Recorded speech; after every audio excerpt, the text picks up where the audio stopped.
Harry Potter and the Philosopher's Stone, Chapter 1, The Boy Who Lived. Mr. and Mrs. Dursley of number 4 Privet Drive were proud to say that they were perfectly normal. Thank you very much.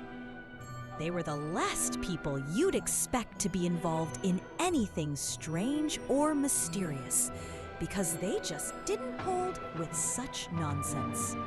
Mr. Dursley was the director of a firm called Grunnings, which made drills. He was a big, beefy man with hardly any neck, although he did have a very large mustache. Mrs. Dursley was thin and blonde and had nearly twice the usual amount of neck, which came in very useful as she spent so much of her time craning over garden fences, spying on the neighbors. The Dursleys had a small son called Dudley, and in their opinion, there was no finer boy anywhere. The Dursleys had everything they wanted, but they also had a secret, and their greatest fear was that somebody would discover it. They didn't think they could bear it if anyone found out about the Potters.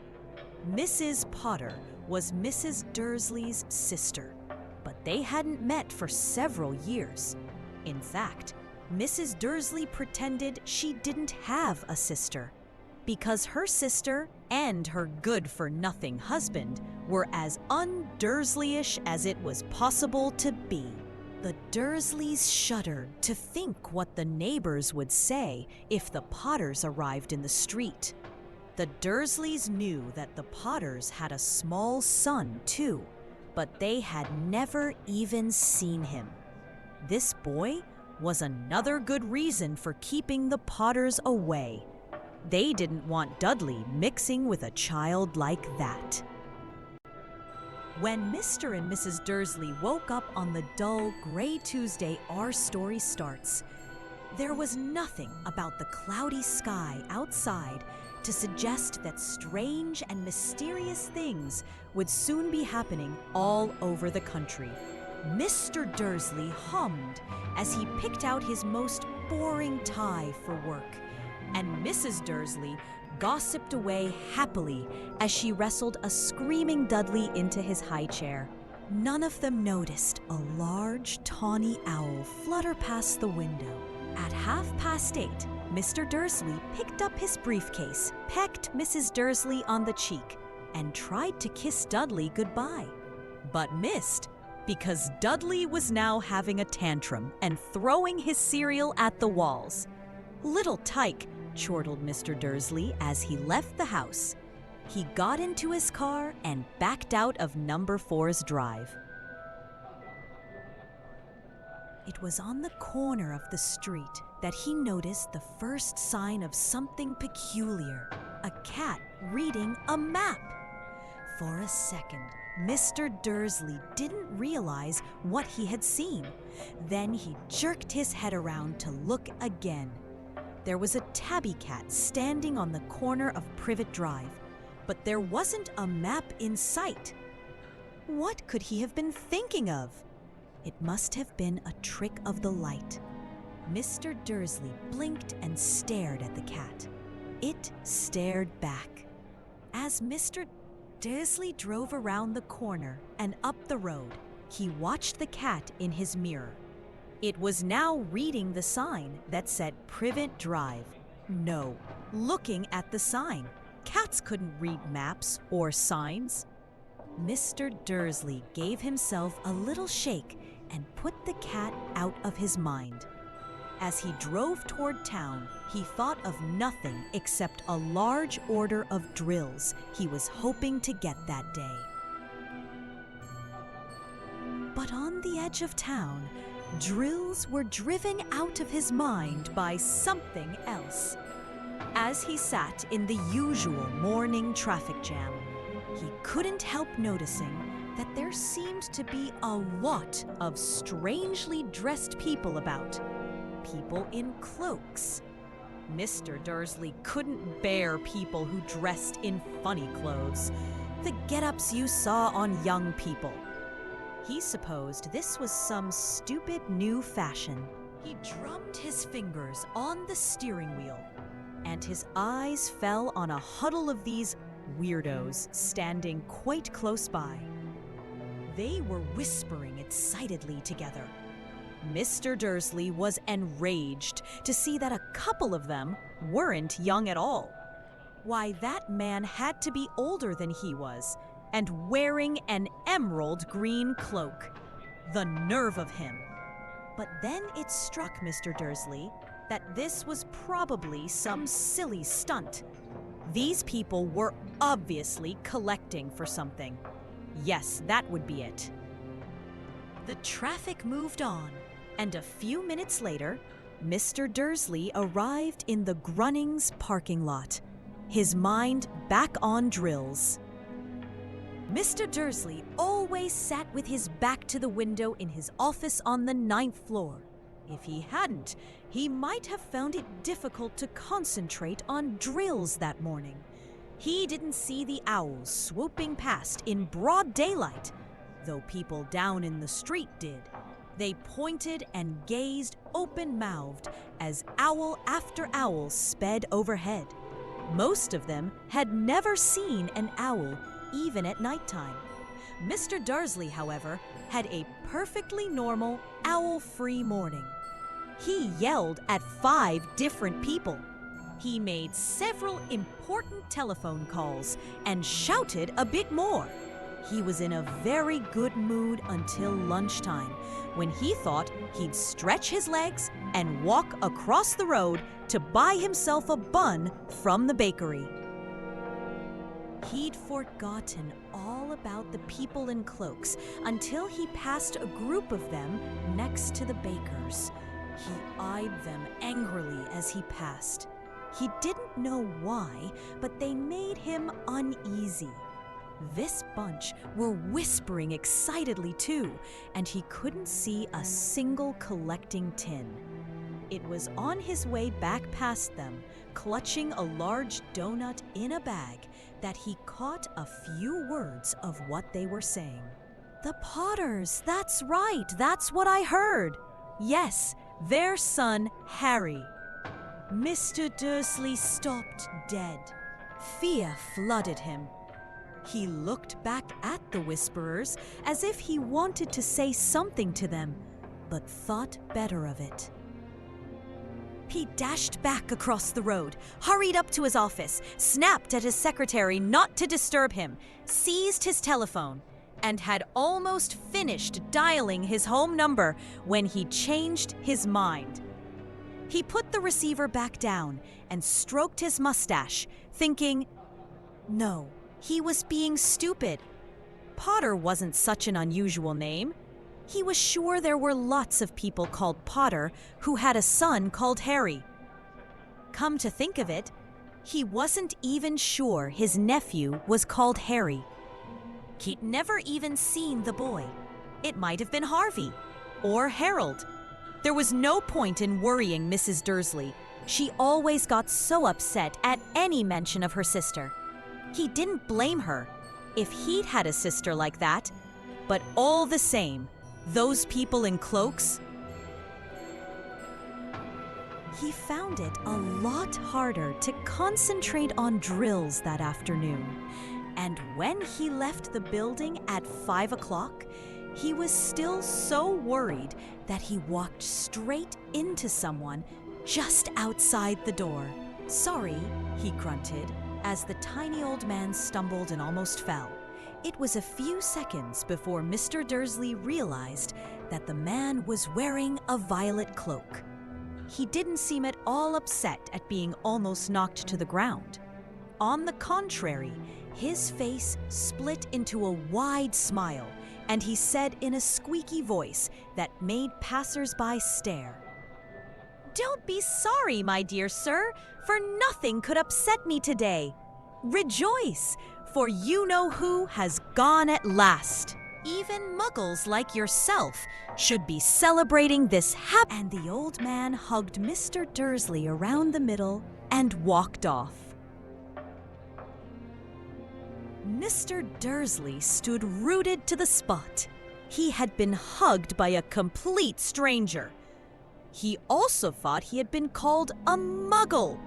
Whatever that was, he was rattled. He hurried to his car and set off for home, hoping he was imagining things, which he had never hoped before, because he didn't approve of imagination. As he pulled into the driveway of number 4, the first thing he saw, and it didn't improve his mood, was the tabby cat he'd spotted that morning. It was now sitting on his garden wall. He was sure it was the same one. It had the same markings around its eyes. "Shoo!" said Mr. Dursley loudly. The cat didn't move. It just gave him a stern look. Was this normal cat behavior? Mr. Dursley wondered. Trying to pull himself together, he let himself into the house. He was still determined not to mention anything to his wife. Mrs. Dursley had had a nice normal day. She told him over dinner all about Mrs. Next Door's problems with her daughter and how Dudley had learned a new word, won't. Mr. Dursley tried to act normally. When Dudley had been put to bed, he went into the living room in time to catch the last report on the evening news. And finally, birdwatchers everywhere have reported that the nation's owls have been behaving very unusually today. Although owls normally hunt at night and are hardly ever seen in daylight, there have been hundreds of sightings of these birds flying in every direction since sunrise. Experts are unable to explain why the owls have suddenly changed their sleeping pattern.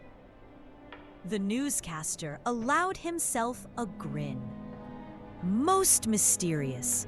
And now, over to Jim McGuffin with the weather.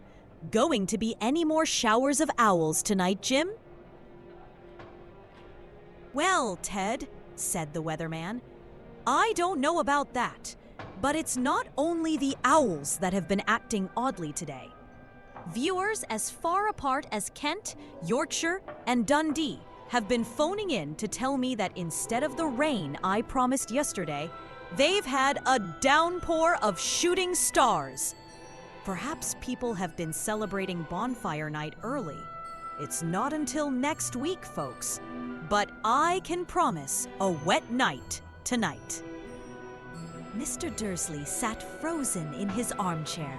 Shooting stars all over Britain, owls flying by daylight, mysterious people in cloaks all over the place, and a whisper about the Potters. Mrs. Dursley came into the living room carrying 2 cups of tea. It was no good. He'd have to say something to her. He cleared his throat nervously. Petunia, dear, you haven't heard from your sister lately, have you? As he had expected, Mrs. Dursley looked shocked and angry. After all, they normally pretended she didn't have a sister. No, she said sharply. Why? Funny stuff on the news, Mr. Dursley mumbled. Owls, shooting stars, and there were a lot of funny-looking people in town today. So? Snapped Mrs. Dursley. Well, I just thought maybe it was something to do with, you know, her crowd. Mrs. Dursley sipped her tea through pursed lips. Mr. Dursley wondered whether he dared tell her he'd heard the name Potter. He decided he didn't dare. Instead, he said as casually as he could, their son, he'd be about Dudley's age now, wouldn't he? I suppose so, said Mrs. Dursley stiffly. What's his name again? Howard, isn't it? Harry. Nasty common name, if you ask me. Oh, yes, said Mr. Dursley, his heart sinking horribly. Yes, I quite agree. He didn't say another word on the subject as they went upstairs to bed. While Mrs. Dursley was in the bathroom, Mr. Dursley crept to the bedroom window and peered down into the front garden. The cat was still there. It was staring down Privet Drive as though it were waiting for something. Was he imagining things? Could all this have anything to do with the Potters? If it did, if it got out that they were related to a pair of... Well, he didn't think he could bear it. The Dursleys got into bed. Mrs. Dursley fell asleep quickly, but Mr. Dursley lay awake, turning it all over in his mind. His last comforting thought before he fell asleep was that even if the Potters were involved, there was no reason for them to come near him and Mrs. Dursley. The Potters knew very well what he and Petunia thought about them and their kind. He couldn't see how he and Petunia could get mixed up in anything that might be going on. He yawned and turned over. It couldn't affect them. How very wrong he was.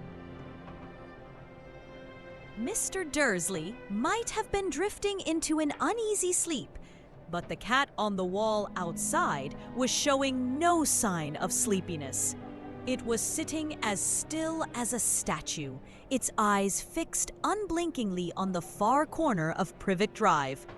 It didn't so much as quiver when a car door slammed on the next street, nor when two owls swooped overhead. In fact, it was nearly midnight before the cat moved at all. A man appeared on the corner the cat had been watching. Appeared so suddenly and silently, you'd have thought he'd just popped out of the ground. The cat's tail twitched and its eyes narrowed. Nothing like this man had ever been seen on Privet Drive. He was tall, thin, and very old, judging by the silver of his hair and beard, which were both long enough to tuck into his belt. He was wearing long robes, a purple cloak that swept the ground, and high-heeled, buckled boots.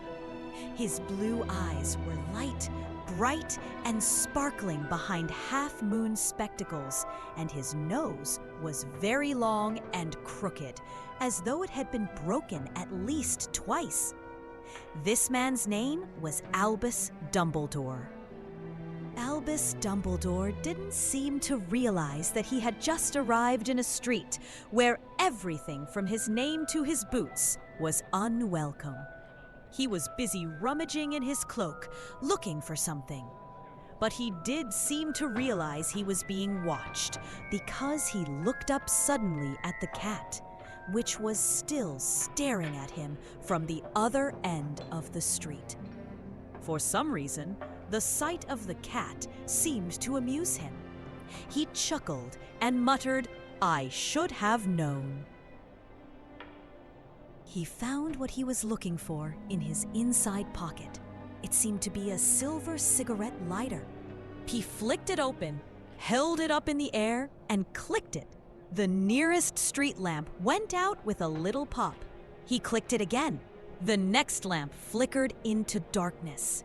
12 times he clicked the put-outer, until the only lights left on the whole street were 2 tiny pinpricks in the distance, which were the eyes of the cat watching him. If anyone looked out of their window now, even beady-eyed Mrs. Dursley, they wouldn't be able to see anything that was happening down on the pavement. Dumbledore slipped the put-outer back inside his cloak and set off down the street toward number 4, where he sat down on the wall next to the cat. He didn't look at it, but after a moment, he spoke to it. "Fancy seeing you here, Professor McGonagall." ... He turned to smile at the tabby, but it had gone. Instead, he was smiling at a rather severe-looking woman who was wearing square glasses, exactly the shape of the markings the cat had had around its eyes. She too was wearing a cloak, an emerald one. Her black hair was drawn into a tight bun. She looked distinctly ruffled. "How did you know it was me?" she asked. "My dear Professor, I've never seen a cat sit so stiffly." "You'd be stiff if you'd been sitting on a brick wall all day," said Professor McGonagall. "All day? When you could have been celebrating? I must have passed a dozen feasts and parties on my way here." Professor McGonagall sniffed angrily. "Oh yes, everyone's celebrating all right," she said impatiently. "You'd think they'd be a bit more careful, but no, even the Muggles have noticed something's going on.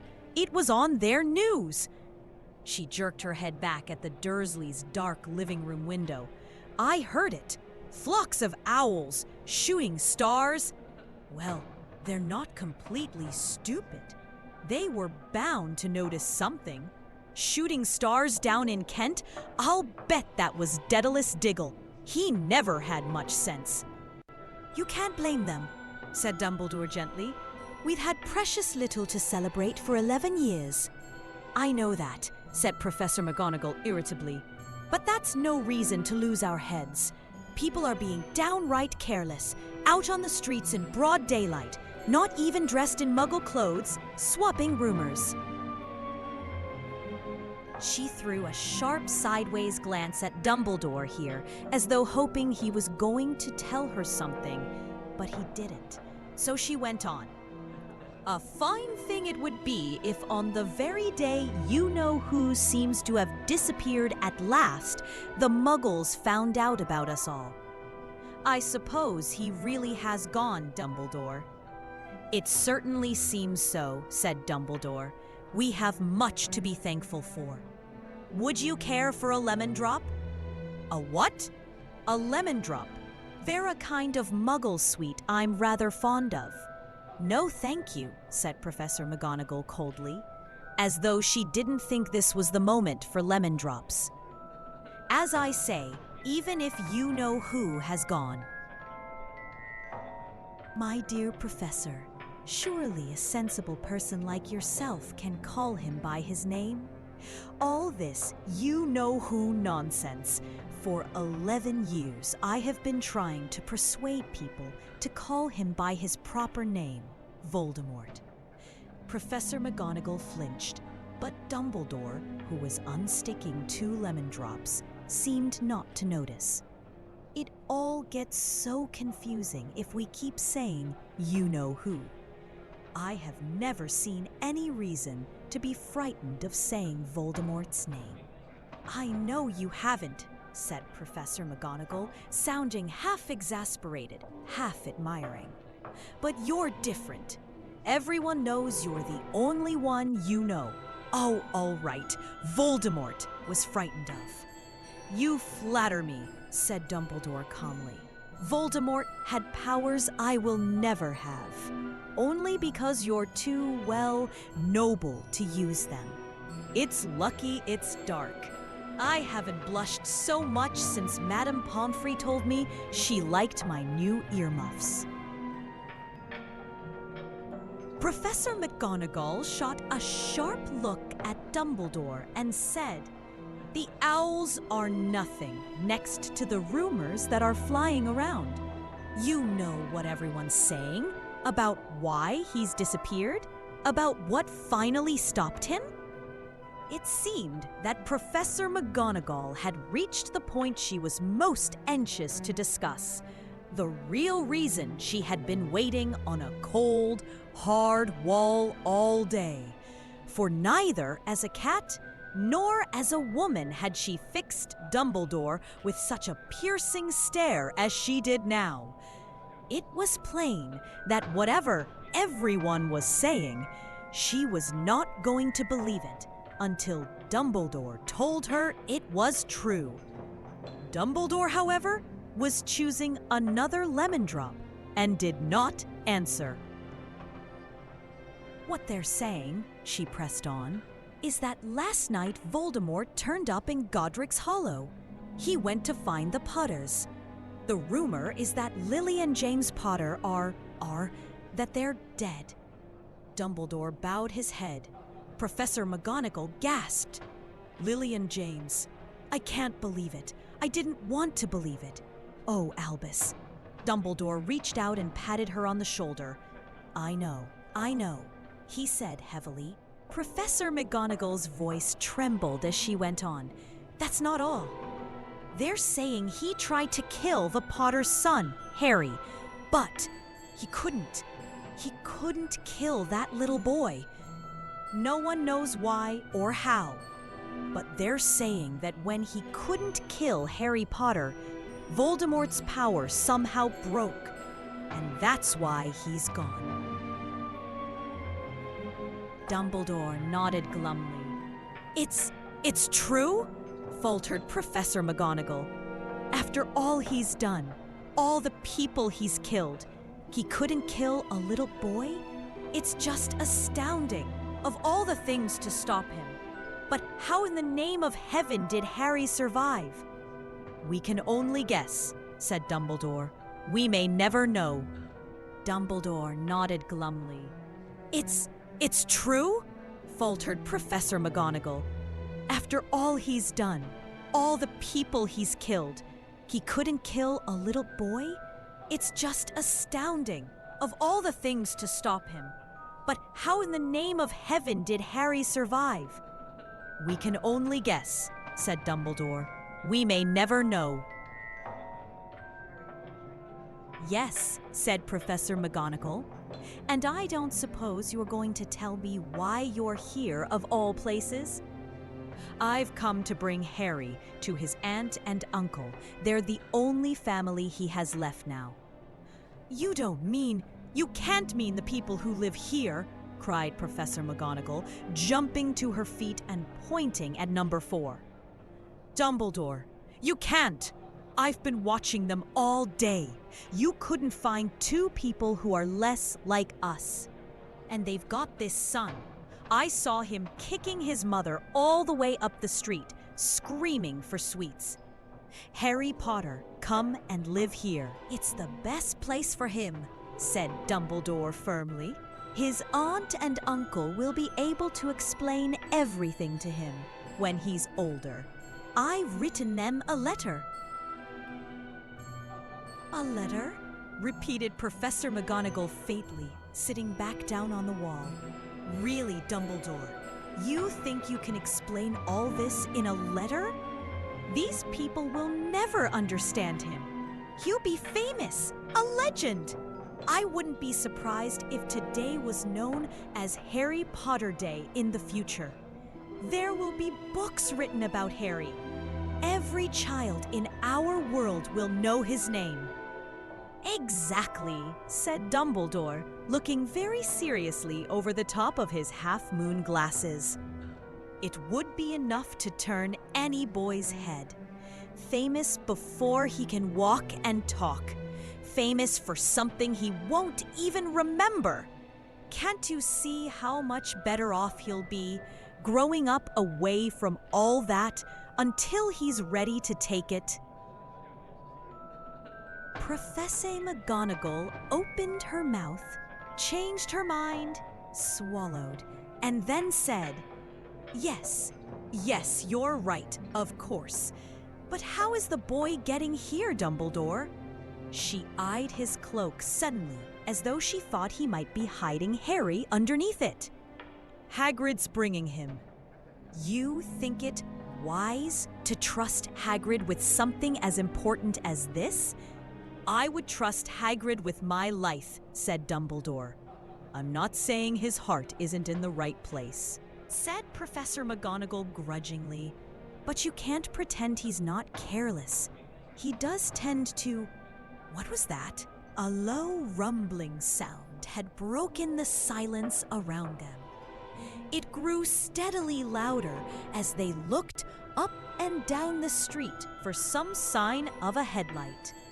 It swelled to a roar as they both looked up at the sky, and a huge motorcycle fell out of the air and landed on the road in front of them.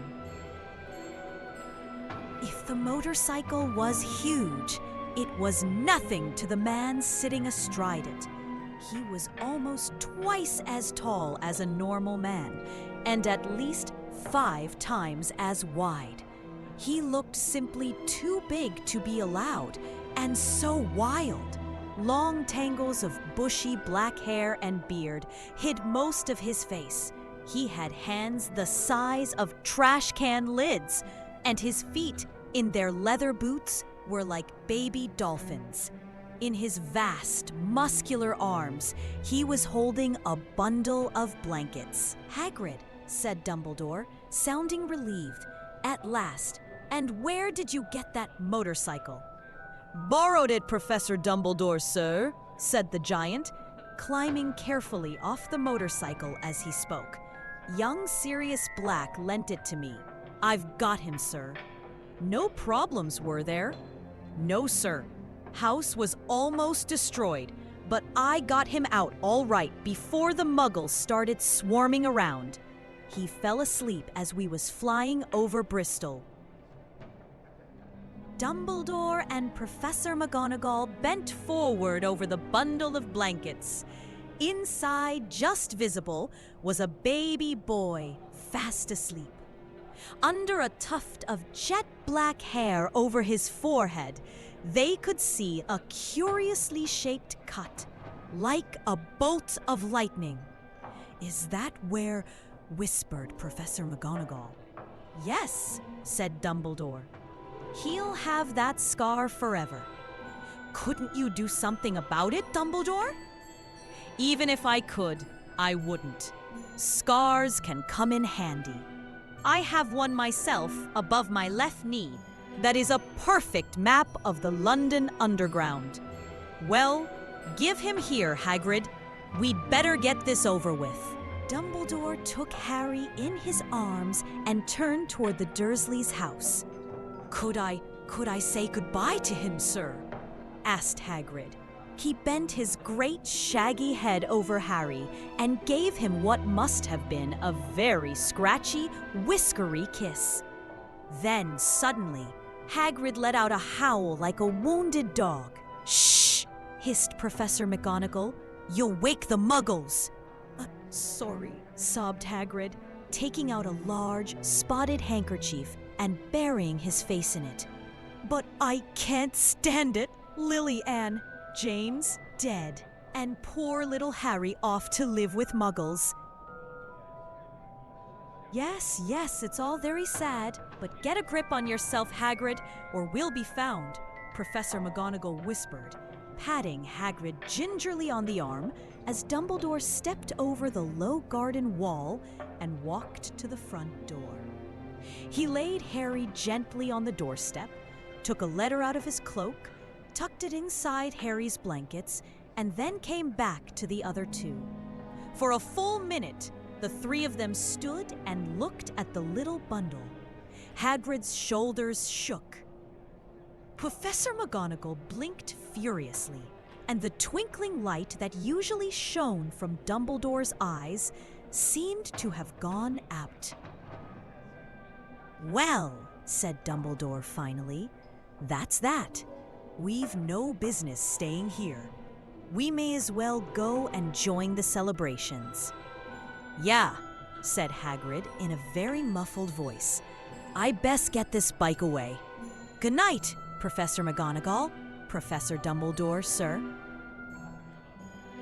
Wiping his streaming eyes on his jacket sleeve, Hagrid swung himself onto the motorcycle and kicked the engine into life. With a roar, it rose into the air and off into the night. "I shall see you soon, I expect, Professor McGonagall," said Dumbledore, nodding to her. Professor McGonagall blew her nose in reply. Dumbledore turned and walked back down the street.